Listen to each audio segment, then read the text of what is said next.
अस्सलामु अलैकुम वरहमतुल्लाहि वबरकातुहू। उम्मीद है कि तमाम ही नाज़रीन खैर और आफियत से होंगे और अल्लाह ताला आप सबको अपने हिफ्ज़ व अमान में रखें। माक़बल में हमने ये बात ज़िक्र की थी कि दो लड़कियों की एक साथ निकाह कर सकते हैं या नहीं कर सकते हैं, तो नहूसत है या नहीं है।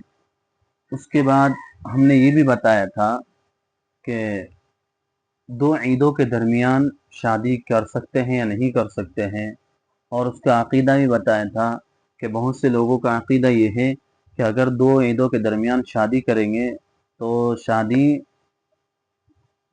बुरा समझते हैं।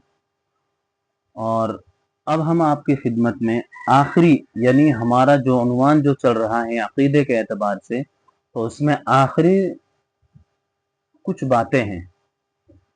सबसे पहली बात यह है कि सफ़र का जो महीना है हमारे यहाँ लोग उसको मनहूस समझते हैं। हालांकि मनहूस आप सल्लल्लाहु अलैहि वसल्लम के आने से पहले उसको मनहूस समझा जाता था।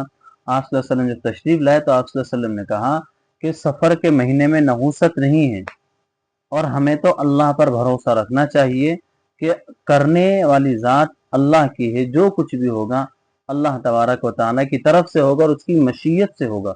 सफ़र के महीने में कोई नहूसत नहीं है, उसमें आदमी निकाह भी कर सकता है, सफ़र भी कर सकता है, आदमी दूसरे सब काम कर सकता है। उसमें कोई कैद नहीं है कि सफ़र के महीने में नहीं कर सकता है। और एक ये अकीदा है कि भाई बुध के रोज नाखून काटने की वजह से आदमी कोढ़ की बीमारी के अंदर मुब्तला होता है। तो बहुत से भी कहते हैं भाई नाखून काटने एक सुन्नत है, तो उसके जवाबन मार्जी है कि बुध के दिन काटने से कोई कोढ़ की बीमारी पैदा नहीं होती है।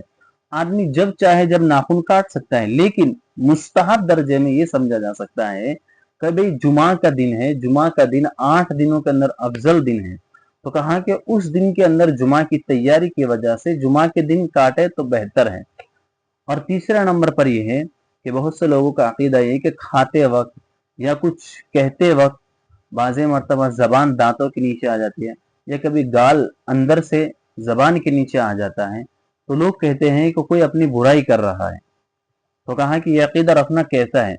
तो उसके जवाबन में अर्ज़ ये है कि भाई तुम खाना खा रहे हो या बात कर रहे हो और तुम्हारा गाल ज़बान के दांतों के बीच में आ जाता है या ज़बान आ जाती है, तो उसके बारे में ये कहना कि कोई बुराई कर रहा है, कहा कि ये बात दुरुस्त नहीं है, बेबुनियाद है।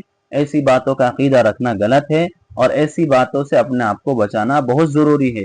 क्यों कि इस्लाम का इन सब बातों से कोई ताल्लुक नहीं है।